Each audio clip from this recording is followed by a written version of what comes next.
Hello and welcome to the DrivingMaul show. Hi, I'm Paul and I'll be your host this evening. Hopefully I will have someone joining me, but if not, it's just going to be a solo show. Yes, boy, oh boy, it was a weekend of rugby, wasn't it? All those games in one place over there in Melbourne. For me, we also had the pre-season kicked off, pre-season games kicked off as well in club rugby for Waihi. So I was at Waihi. I was helping Waihi Rugby Club videoing their games, or their game of three halves that they had against Kati and also Taupo Marist. Waihi came away with the trophy. So well done there in their pre-season game of three halves, being their official videographer of the club. So it's good to see them going well. And I'd like to encourage everyone out there who's watching to get involved, and listening, obviously, to get involved with your local rugby club. Look, these clubs can't exist without volunteers. And if they have lots of volunteers doing little bits, it all adds up and makes life much easier for everybody and makes much more of a community club. So please do get down to your rugby club and get involved, basically. Don't forget, folks, that you can join us at 8 p.m. every single Monday evening, where we'll be talking about all the hot topics in rugby. We're talking about Super Rugby and also Six Nations will be the two main topics of both Aupaki and also Pacific as far as the Super Rugby goes. So we're covering all of that kind of stuff. That's where we'll be concentrating our efforts. Now, it's been a long day for me, so hopefully I stay awake during this. First day of working for the on the census. So I only finished half an hour ago, heading around there. Obviously, Census Day is tomorrow. So folks, please do fill in your census if you are in New Zealand. Fill in your census either online or the forms that we've been taking around for you. So yes, I'm treating myself to a can or two of stout this evening. Good evening to Simon, who is joining us in the live chat there. Apparently, it's International Rugby Europe semi-finals in Spain and Portugal. So good luck to. They Spain and Portugal won their games. So look out for that that competition at online if you can. Simon is our resident or regular guest who covers off. Regular. Not guest, sorry, regular viewer who does cover off and everything. So Georgia and Spain, he said. Sorry, he got that wrong there. So look, so we'll cover off on all of those sort of things. Now, no Six Nations last weekend. That was the bye week.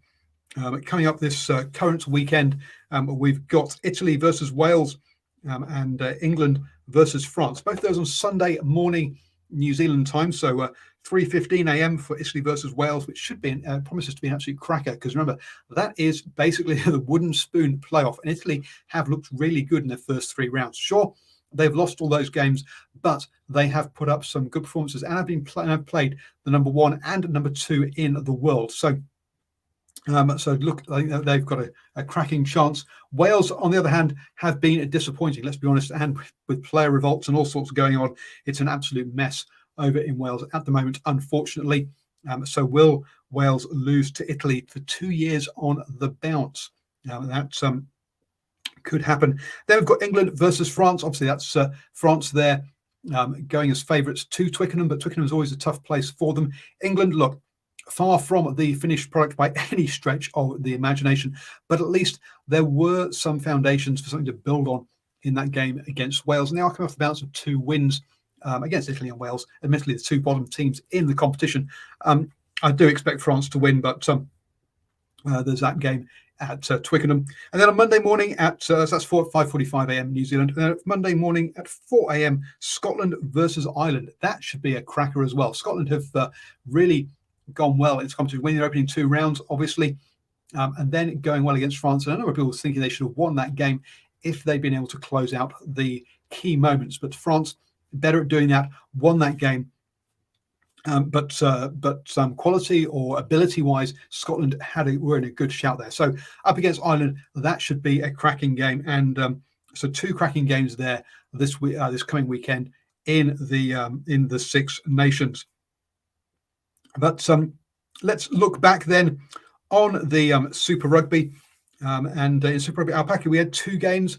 We had the Blues versus the Chiefs, and Mata'atu versus the Hurricanes. Mata'atu, the team from the South Island, for those of you covering both the Crusaders and Hurricanes areas, for those of you overseas people who are listening. I don't forget, folks, you can join in actually in the live chat on YouTube and Facebook at 8 p.m, or you can listen to us as a podcast as well. Nocturnal Rights, good evening to you, sir. You're there on YouTube along with Simon as well. So before we get into this, I did have a chat with Del Sousa, who is the assistant coach of the Chiefs. He used to be the Blackburn Sevens and the Blackburns head coach, as well as head coach for Counties Manukau, where I've seen him and talked to him before. So I had a quick chat with him. Here's a little excerpt from that interview. The interview is available for Patreons of Patreon supporters of New Zealand Sport Radio. Head over to patreon.com/NZ Sport Radio to catch the full interview. But here's a little snippet of him talking about the situation within Super Rugby Alpaki. Just that one training a week, so it's we've got our expectations as to what we can expect from this tournament as a whole. It needs to be a bit measured if it's not a full-time professional environment where the players have got the sort of the recovery, the video session the next day, then sort of a skills session, then a contact session, then a captain's run. It's not as it's not that full setup that I guess we hoped, or that some people would expect it to be, because we're seeing it on Sky and it does have the Super Rugby sort of logo on it. It's not yet probably where the competition needs to be, but I think the important thing is that it has started. And if you look at the platform provided by the furore over women's rugby last year, something needed to happen. If it didn't, NRL certainly doing something, and Australian women are certainly doing something with their thing. And see a number of our girls, as I understand it, heading over to Australia straight after this competition finishes. Potentially that's something that it could be a threat to our domestic game, because if things look brighter in Australia, there's more pathway to playing for Australia. Then hey, they might just think about staying there, or certainly the NRL is a little bit longer and a little bit more money, and again they might just think about staying there and not coming back. So yep, although it's a start, it is a means to an ends, and hopefully things will move through quite quickly. By the time this comes around next year. No, I totally agree. At the moment, it's a blink and you miss it kind of tournament with only playing each other once, and then the finals, home and away would be great, and also some Trans-Tasman games as well would be good. But at the moment, with the Super W and Super Rugby Alpaki not happening at the same time, it's a bit difficult to have a finals or crossover games until that sort of is synchronized. Well, you've got lots of video to watch to prepare for this weekend. So thank you very much for your time, and all the best of luck this coming weekend against the Blues. And thank you very much. Appreciate it. So there, look, Jeremy Darrell, I think a lot of us assumed that the Super Rugby, when the girls or the women were in the Super Rugby Alpaki setup with the 4 Super Rugby teams, that they will be in a fully professional environment. And look, apparently they're getting paid the same prorated amount as Super Rugby players. And look, they're only together for about a month, so look, it's not the full amount, but the pay rate. Now, sure, that's probably at the minimum wage that the Super Rugby, rather than the kind of Bowden Barrett's wages, but even so. So it's been kind of sold as Super Rugby for women, and that means full-time rugby for that period. But it clearly isn't, because they only have one training session a week. which is less than some clubs do. Let's be blunt here. And as I say, don't have that full-time effort to put in the recovery, to put in have the video session, have the skills session, have the contact session, then have the captain's run, etc. That's not there. So anyone who's complaining about the level in Super Rugby needs to be aware. Super Rugby Aupaki needs to really needs to be brought back into line, because look, at the moment they're not given the opportunity to have this to train properly, to be able to put on the same level of skills as we see on the men's side of things. We talk about a bunch of things in that interview. And he talks about how the little setup time there is, how we've got brand new coaching setups, we've got brand new players in a lot of teams, how much change has happened between year 1 and year 2, and how they're going about things at the Chiefs. Talks about the culture as to the player-led side of things. So it's a really cool interview. So I do encourage you to head over to patreon.com/NZ Sport Radio and sign up there. You can do it for as little as $1 a month, folks. It's not a lot of money, and really helps me pay for my tech that I need to do these sort of shows, and etc. So please do support us there. Looking at the results on the weekend, I think it went pretty much as expected in Super Rugby Aupaki. The Blues were downed by the Chiefs 33-50. The Chiefs have still won every single game they have played ever over 3 years of their existence. The third season existing. Now, admittedly, the first season was just one exhibition game, but even so, that still counts. And I'm also talking about all pre-season friendlies as well. I'm not just talking about some competition games that they've won. Mata'atu, though, were upset by the Hurricanes. Powell, let's be honest. Mata'atu, who downed the Blues in the first round 33-31, whereas the Hurricanes got beaten 21-53 by the Chiefs. I think we all expected that Mata'atu's forward power would be too much for the Chiefs, for the Hurricanes, sorry. But the Hurricanes edged it out 24-25. So really a tight game there with that one. This coming weekend, the Chiefs host Mata'atu, and say you've got to back the Chiefs in that one. After putting on over 100 points in their first 2 games there. And then the Hurricanes against the Blues. That should be a cracker. The Blues have to win this game because then it's going to come down to, in the tables, as to kind of, that'll then have Mata'atu, the Chiefs, and the Hurricanes the Mata'atu, the Hurricanes, and the Blues all on one win if the Blues win this weekend. So a big one there for that one. Over for that one there. So yes, it's very tight below the Chiefs, but the Chiefs are a step ahead of the other 3 teams at the moment in Super Rugby Aupaki.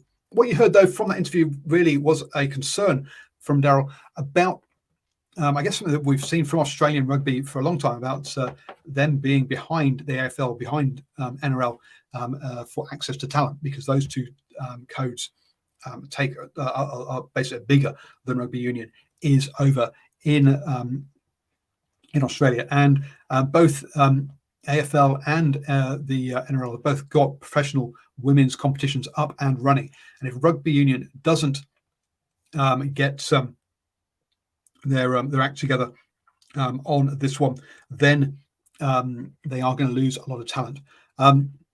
Now, admittedly, it doesn't matter where you finish in the top 4. Basically, what you're trying to do is not finish 4th. Because if you finish 4th, then in the preliminary finals, you're going to play the Chiefs. It's 1st versus 4th, 2nd versus 3rd, with then the winners of those kind of semi-finals going on to be in the grand final, and the losers into the 3rd, 4th playoff situation. So there's 2 rounds of finals this year. So it's an extra round of games compared to last year. Well, they were supposed to be finals last year, but they didn't have them in the end. But it's an extra round of games this year. In that. So look, all the 4 teams, doesn't matter where you finish, if you join this round robin, basically what you're trying to do is avoid playing the Chiefs come semi-finals time, because they have been, I say, by far the strongest team in Super Rugby Aupaki. Moving on then into the Super Rugby. Actually, before we do, we should knock off some news before then. And one big news item has been around the All Blacks and the head coaching role. The New Zealand Rugby came out and said, we are going to appoint the All Blacks head coach for 2024 before the Rugby World Cup. And it's the first time they've ever done that they've actually appointed the head coach for the year after the Rugby World Cup before the Rugby World Cup have actually even kicked off. Foster immediately said that he would be standing down as head coach. He made it very clear that he didn't think the head coach should be appointed beforehand, and that everything should be about the Rugby World Cup, and you should actually appoint the person afterwards. Now, to my mind, I think that's incorrect, because I don't think your coaches are going to be necessarily available, and if they are, you're going to be having to buy them out of contracts. So I don't think it's actually the best way to go about it. But so I disagree with Ian Foster on that one. Then he immediately said, "Look, I'm going to throw his toys out the pram to a certain extent. Said, look, I'm not going to reapply for the role." He was hoping to win the Rugby World Cup and then have that on his CV to potentially reapply for the role. I.e., look, I've delivered the goods. You've got to give me another 4 years. To me, I think as not right here, good. Foster knows where he stands. He's not calling the shots anymore. The clique is broken. Well, it certainly looks that way. And it looks like it's between Jamie Joseph and Scott Robertson as to who to be the next head coach of the All Blacks at the moment. There is an outside shot there for Conor O'Shea. Not Conor. Not Conor O'Shea. Who am I talking about? The ex-Ireland coach. I've gone blank. Sorry, folks. He's now the current assistant coach for the All Blacks. Anyway, he's an outside shout as well. But I'm sorry, I've gone blank on that one. So interesting that's where that's at. What it does show, though, is there has been definitely a breakdown between New Zealand Rugby and the head coach. And I think there's also the New Zealand Rugby. Joe Smith, thank you very much, Simon, as the person I was trying to think of is the third potential head coach that could be for the All Blacks. But it does show that there's definitely a breakdown between the New Zealand Rugby and the All Blacks coaching staff. And potentially a breakdown between New Zealand and a breakdown between New Zealand Rugby and also the players as well. When last year a lot of players came out in support of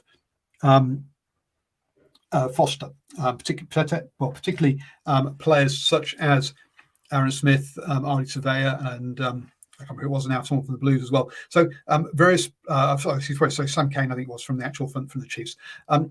Admittedly, no players from the Crusaders, which was interesting, but a number of players came out publicly in support of Foster last year when it looked like Foster could lose his job. So again, that relationship between New Zealand Rugby and the players, I think, is strained, if not outright war, even if we're not at outright warfare, in the same way that Wales is. I think the relationship between players and union bosses is strained in a number of countries. Courtney Laws came out and mentioned a few things that in England it's not looking great either. Now, I don't think it's in the same position as Wales is to talk about strikes, but I think a lot of there's definitely doesn't seem to be the appreciation, or doesn't seem to be good relations between unions and players at the moment in this one. So I thought we'd throw that in there. Let's get back to the actual rugby itself, and we'll kick off now with Simon's first comment. How long is the Melbourne Super Round going to be a concept for the competition's future?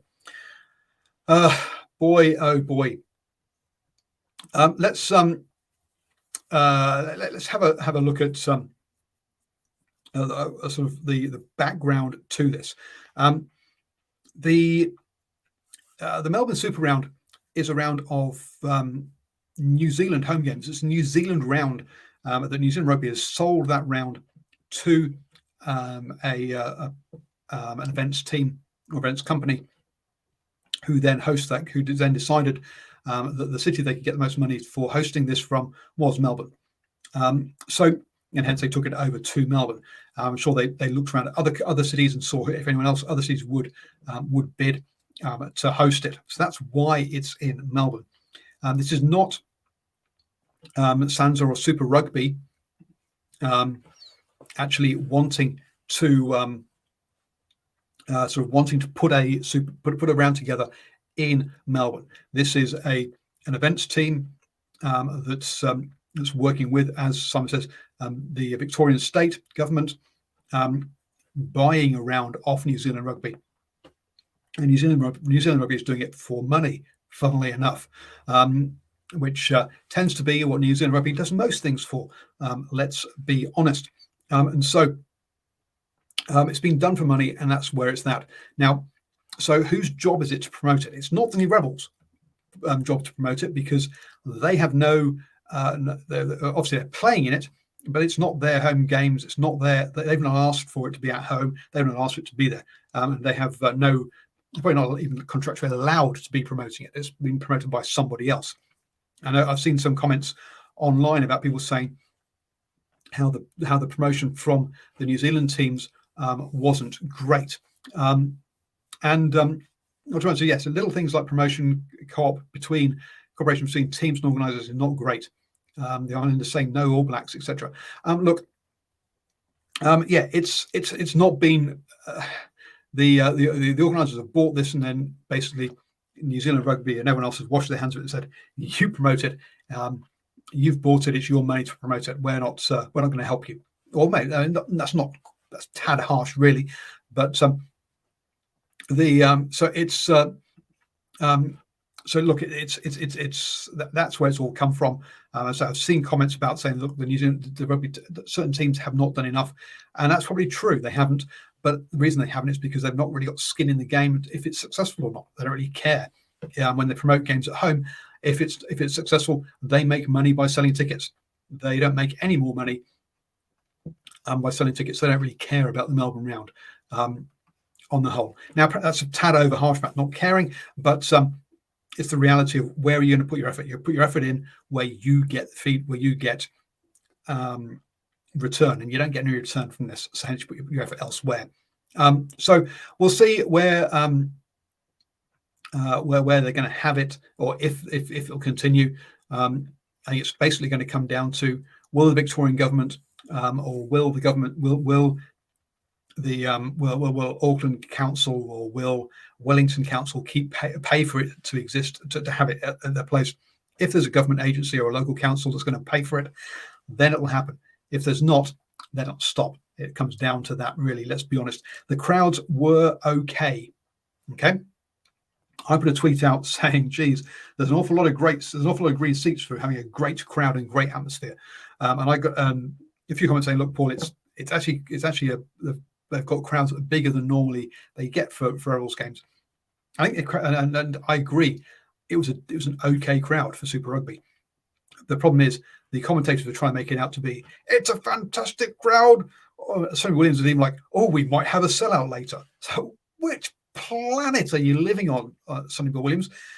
Give me whatever you're smoking or what pills you're popping, because, mate, there is not a hope in hell that was ever going to be anywhere near a sellout. There were way too many green seats for that. They just over-egged it for me on the commentary and on the broadcast.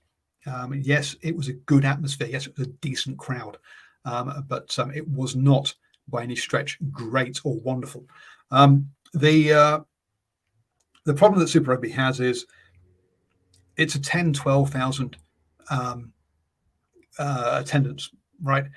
If you're going to hold it in Eden Park, 40,000, you're going to hold it in any of the stadiums that they're played in currently. All those stadiums are too big, by twice to four times too big for the crowds that they get, and it always looks better because of that. Playing smaller grounds where you actually fill it, get a proper atmosphere, it'll look better on TV, and it'll be great. But those grounds aren't necessarily available for that. Science says Warren Sar's game first round, they got 20,000 to 40,000 stadium. again, it looks half empty because it is half empty, but 20,000 is a great crowd. It's a very, very good crowd for Super Rugby. Waratahs did a very good job at that. Now, it was a derby game against the Brumbies. It's the easiest one for them to sell, but still, they did a good job getting 20,000 there. The problem is it's in a stadium that's too big, unless you're going to be able to, until you get to 30,000, you shouldn't really be trying to go to those stadiums of that size, unfortunately, is my opinion. It's all my opinion, folks. The problem is in New Zealand, we don't have the right size stadiums to host this kind of stuff. We have big stadiums because cities want to try and have the All Blacks, or we have piddly stadiums because they know the only thing they host is NPC and basically school sports events. And hence you either have a stadium that's too big or a stadium that's too small. We don't really have the right infrastructure for Super Rugby, unfortunately. And again, Christchurch, their new stadium, when are they ever going to fill that? Once a year for All Blacks tests, and then maybe occasionally for concerts, but that'll be it at the end of the day. There's my rant on that. And so, yeah, how long will we keep on having these Melbourne things? As long as Victoria government is willing to pay for it. Dr. Wright says, yeah, funny, you used to get close to 20k at Caresbrook for a big NPC game. You used to fill Eden Park with 40,000 for NPC games. But the term there is used to, and when we say used to, we're talking about the 80s and 90s, last century. You have not done it this century. It's not happened this century, apart from very occasional finals, such as Auckland's final against Canterbury, which was the first time they've been in a final for absolutely ever, and they opened the gates for free. That was a cracking crowd, horrible weather, unfortunately, and a cracking event and so it does happen, but it's the exception, not the rule. Oh dearie me. Okay, should we get on to the games or should we get on to the controversy? Let's do the controversy because Moas Boas has brought it up. He's gone, that gesture by Ardy was perfect. No, it wasn't.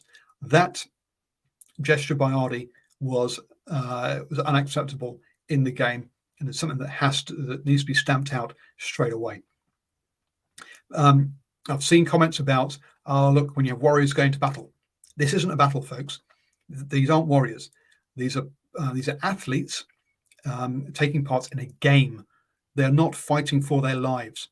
They are playing a game. Yes, it's a contact game, but it's still a game, and they need to be able to control themselves. If you look at the way that the NFL has gone, in the NFL, if you even push a player after the whistle, you get done for roughing a player or for and things. And if you're trying to tell me that the people players in the NFL aren't passionate, that's not a confrontation sport. Now, if they can keep control of themselves, then I'm sorry, rugby players can as well. So from my mind, what he did was unacceptable, and it needs to be made very clear that it's not acceptable and that it's not allowed to happen again. It's the first time it's happened, and it's happened with one of the most high-profile players in the world. So unfortunately, yes, he has to be cited for it. I understand he's apologised, but apologised saying it's footy. I'm sorry, no, it's not footy. It's not something it's not something that we want to be footy or that should be footy. And so now, am I saying that he should be banned for a year or anything like that? No, I'm not. What I'm saying is that citing is the correct way to go to make it clear this is unacceptable. And then I know people have been saying, look, he's a good guy, blah, blah, blah. Sure. But those are the things that come up in the citing review, in the citing hearing. And so in the hearing, we can have, he's apologised, he's a good guy, his past record is good, therefore we're downgrading the sanction to be a suspended ban rather than an actual ban. Something along those sort of lines. And give him a 2 or 3 game suspended ban if he transgresses again with unsportsman behaviour, then it kicks in. That way you can see there is yes, he keeps playing, but there's a clear statement that this is not acceptable, and that he's publicly censored in that way. As Dr. Wright said, yeah, public censor is important. Then we can move on. Now, to me, I would like a suspended ban. That way, it's done. Moas Bass, the world is getting soft. Period. Damn. He apologised. Move on. Yeah, he did apologise, but yeah, I'm sure the All Blacks media team would be straight down and say apologise or we're in real trouble. Look, we're not getting soft. It's about knowing what is and what isn't acceptable, and actually enforcing those things, in my opinion. I'm not saying that he should be missing the next 6 rounds or anything like that. I'm just saying that that it had to go through he had to be cited. It has to go through that process, and that's where we take mitigating factors in, such as he is a good guy. He does a lot of good stuff, and yes, this was a slip. It wasn't repeat antagonistic behaviour. If it was Dane Coles, hell, throw the book at him, because boy, he's a grub and he does it all the time. And it wasn't surprising that Dane Coles was actually part of was part of the instigation that blew this whole thing up. So it doesn't surprise me that Dane Coles, I say, was part of it. I know there's a bunch of comments saying that, look, shouldn't the Australian players be cited for what they said as well? Well, I don't know, because I don't know what they said. All right. Was it nice? Clearly not, because he reacted. But did they say any? But unfortunately, look, I can't say yes they should be cited or no they shouldn't, because I don't know what they said. And we didn't hear that over the microphone. We did see what Ardy did, and it was just blatant, and that's why it has to be cited. Maybe there is stuff said every single game that I would not find acceptable, and that I would say is not part of rugby. Maybe that is true, but I don't know that for certain, because I'm not there. I'm not on the pitch. I don't hear about it. Anyway, moving on then.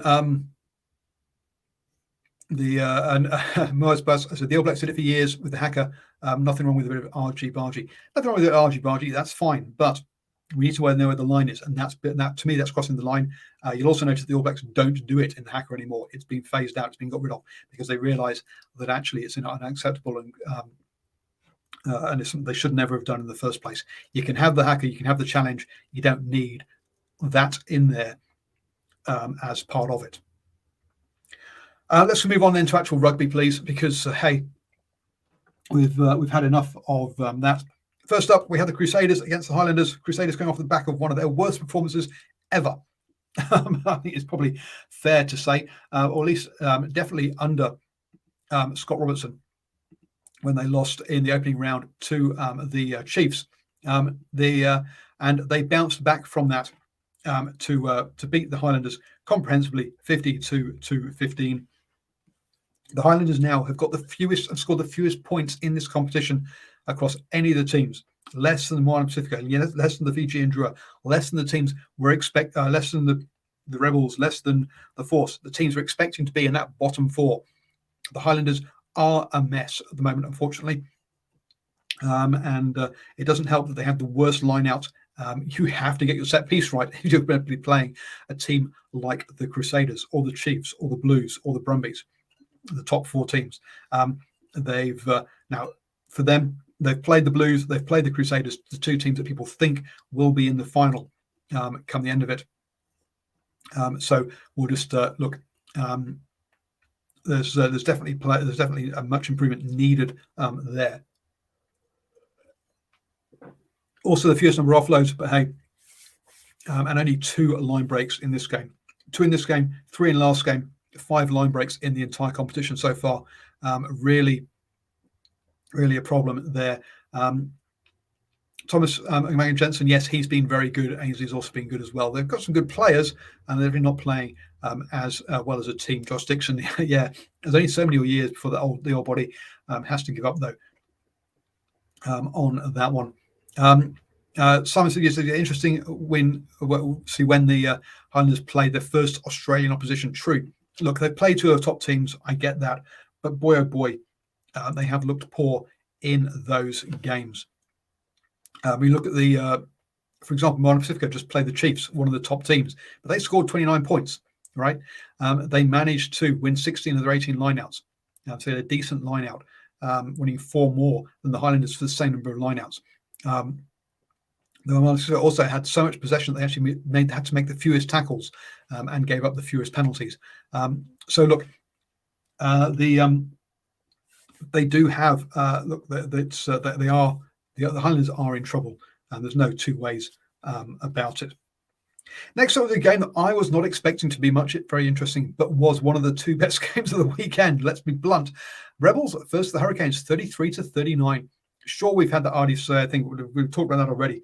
But he also scored a couple of tries, which was cracking there as well.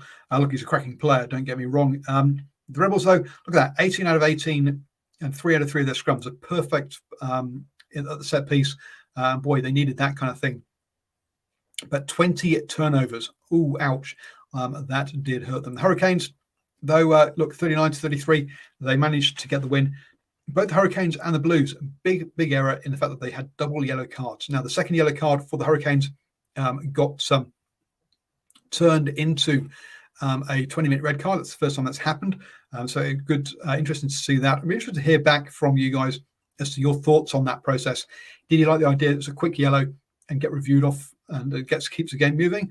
Or do you think we should have stayed on, reviewed it properly and decided red or yellow on the pitch?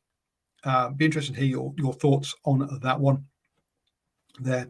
But I saw some good things from Rebels. Yeah, look, I was impressed with the Rebels to be honest, to get to push the Hurricanes close. Cracking game. They did very well. And especially coming off the back of losing to the Force, I was not expecting this from them. Short, they're at home. They're obviously the only home team last week. We'll see if they can continue that away from home, or whether they end up being I expect them to be a bit inconsistent. Let's be honest with I think new coaching staff, don't they, there as well. Connor Gordon good in the second half there. Science, the Rebels played well in their first half against the Western Force. So very impressed with the Rebels compared to my expectations of them. Clearly, look, they're not world beaters. They're not the Chiefs or the Blues or the top of the pile. But they're not. But they, for 2 losses, they're one of the better teams that have lost both their games. Next up, Moana Pacifica against the Chiefs. Oh boy! Interception try in the first 10 seconds. Dear me. That was always an uphill battle for them, wasn't it? Look, the game was lost by half time. I'll be honest, I saw the scores and just didn't bother watching this one. As soon as it was rocking out, I had my girls this weekend. I spent all day, or spent all afternoon at the rugby with Waihi videoing, and so I needed some time with my girls afterwards. So I'll be honest, I didn't watch this one, but look, some of the numbers in there. The Chiefs, they had to make the most tackles out of anybody this weekend at 170. Boy, oh boy, they do trust their tackling, because look, 11 missed tackles. That's the best. The fewest missed tackles, but they made the most tackles. When we look at the table, or if you look at the table, you'll see that the Chiefs have given up the fewest points so far. So they are, no, that's obviously includes the Crusaders in that first round where they got them down to 10. So that's you've got to say Chiefs looking good there. The fewest number of turnovers, the fewest missed tackles, technically very good from that point of view. They did allow the Moana Pacifica to have too much of the ball, though. Now that's, but then again, Moana Pacifica, another one of those sides, just doesn't kick the ball. 19 kicks in this game. The only team to kick less than them is the Fiji and Drua. In the first round, again, they were the second lowest, with the Fiji and Drua being the lowest of kicking. Now, if you listen to Eddie Jones' podcast, you listen to anyone else who talks about what the top teams do, your France's, your Ireland's, internationally, is they kick the ball. They kick the ball well, I think Moana Pacifica there are going to have to need to add that to their game and learn how to kick from hand more. So the Chiefs 26 to 20 to their 19.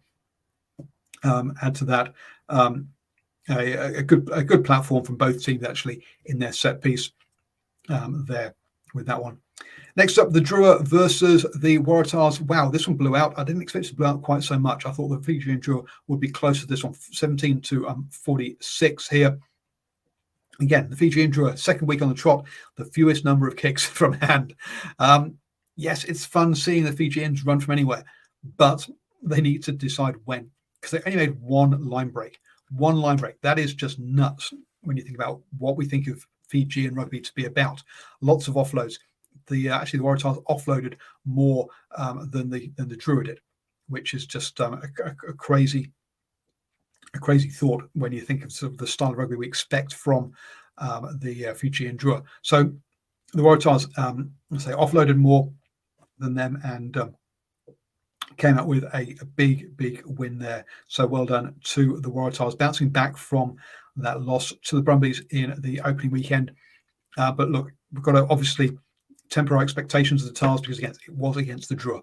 Just like we're going to have to temper our expectations of the Reds as well. We get on to that in a second. Next up, game of the round. In some ways, or I mean, pre-weekend, you'd say, look, Blues against the Brumbies was going to be one of the tightest contests. The Brumbies, obviously the best team in Australia, and the one team that can challenge the New Zealand teams. When I mean by New Zealand teams, I mean your Chiefs, Blues, and Crusaders, that top crowd. And the Brumbies did it very well. They didn't turn the ball over, and they kept their discipline.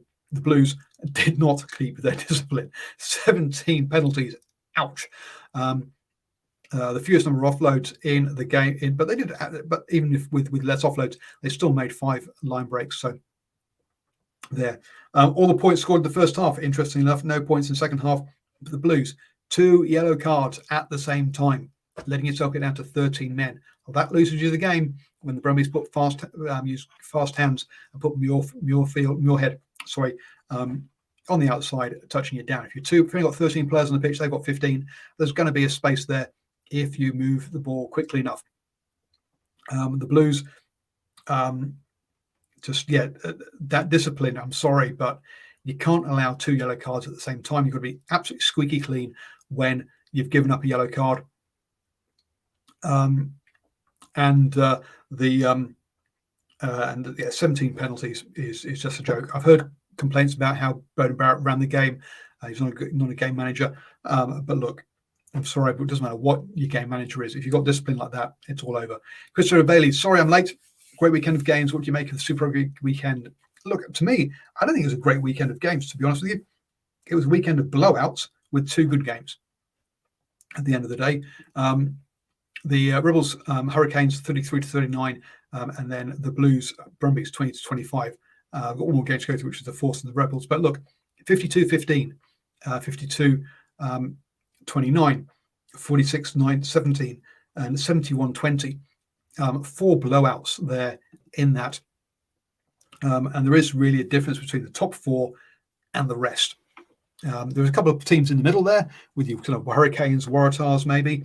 But you got a top 4 of Blues, Crusaders, Chiefs, and Brumbies. I'd say your Hurricanes and your Waratahs, maybe your Highlanders. We're going to wait and see until they play some of the other teams. They played 2 of the top teams so far. So has that shown that they're actually worse than we think they are? But I think there's a bit of a gap down, a bit of a 2-tier competition here, really, with this one. Finally, Force versus Reds. Boy, oh boy. The Force, worst kicking team at post, but who cares when you're letting 71 points? Doesn't matter if you miss a couple of kicks, does it? 35 missed tackles. That is horrendous. Okay. The Rebels missed 35 in the week 1, Highlanders 37, and the Crusaders 49. So look, the tackling has got better in this in the second week, because we haven't missed anywhere near as many. Actually, we probably just top them up. In week 1 we missed 324 tackles.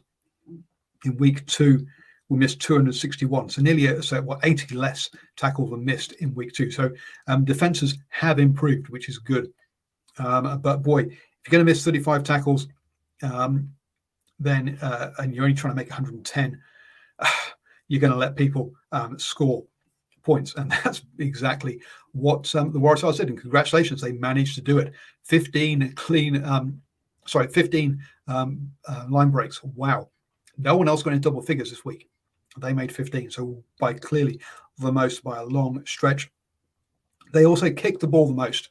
Hello, folks. What was I talking earlier about with the Fijian Drua and the Moana Pacifica? You say, oh yeah, look, kicking's boring. Well, really, because 32 kicks and 15 line breaks. There's a hell of a lot of rugby being played there, and well done to the Reds there, playing the right style of game, getting those line breaks, and getting the wins.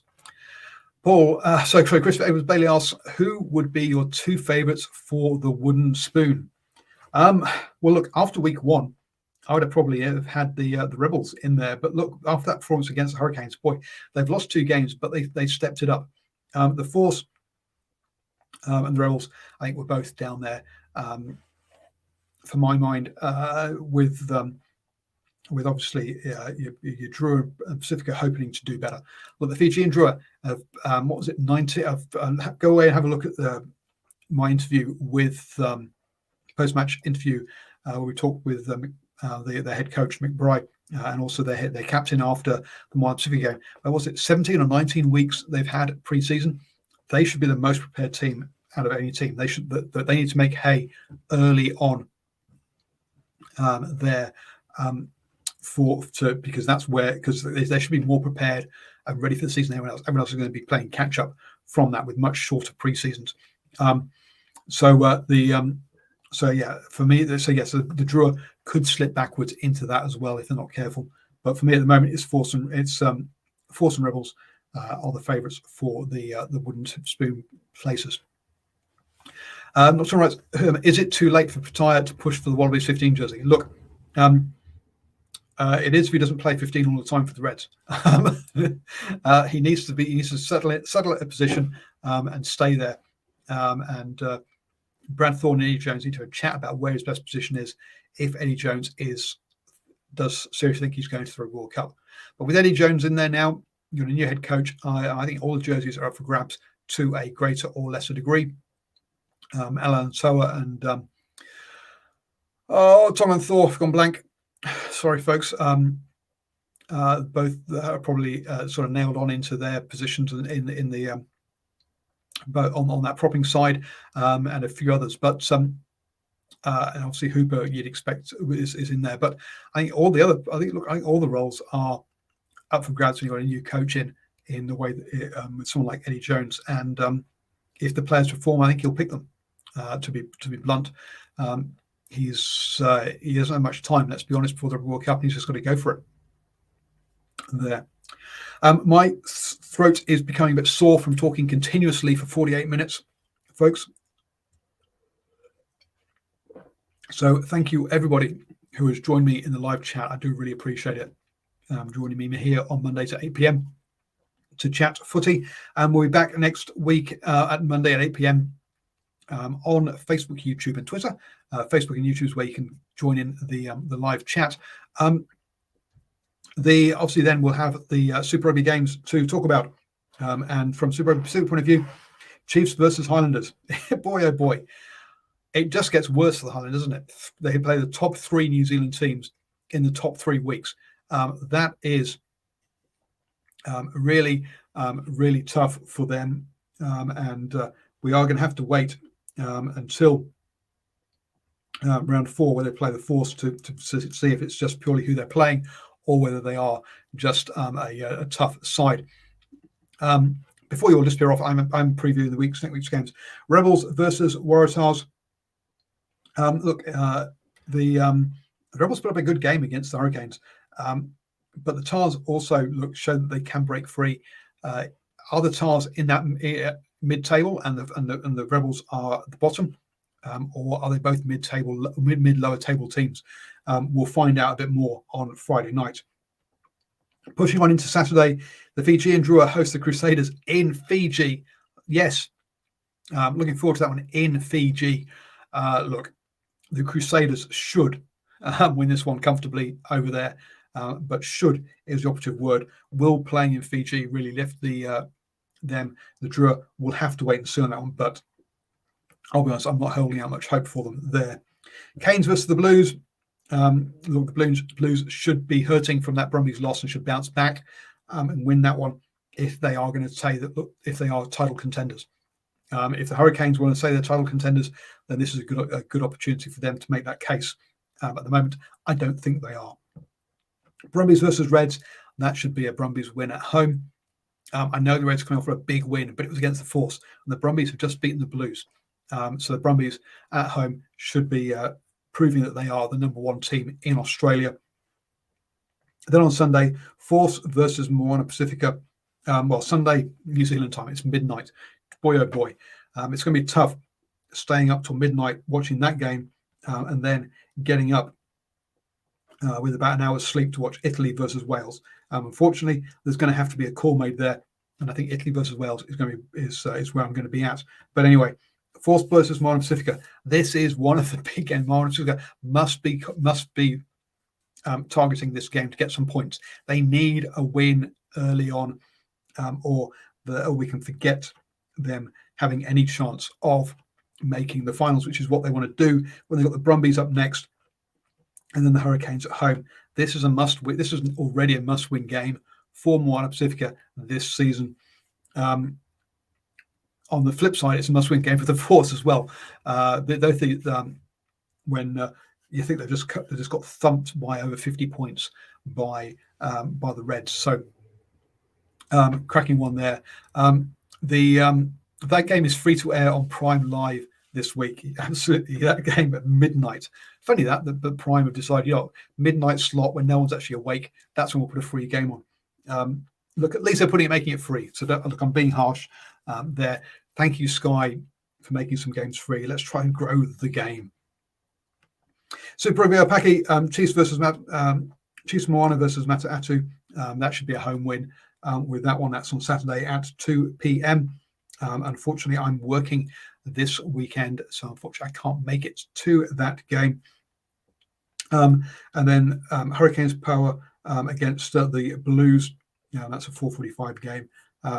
That should be a cracker. I say that's a must-win for the Blues to avoid potentially facing the Chiefs in the semi-finals. One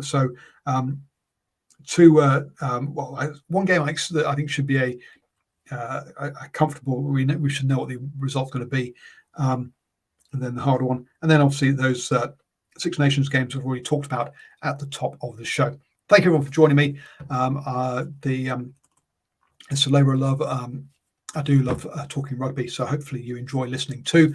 And if you do, head over to patreon.com/NZ to support us for as little as $1. And don't forget, there's that interview with I've gone blank. The Chiefs women's assistant head coach. So assistant head coach. How do you have assistant head coaches? Assistant coach there. Clearly, it's been a long day. I need to have a beer, and you need to again not have me ramble. Good night.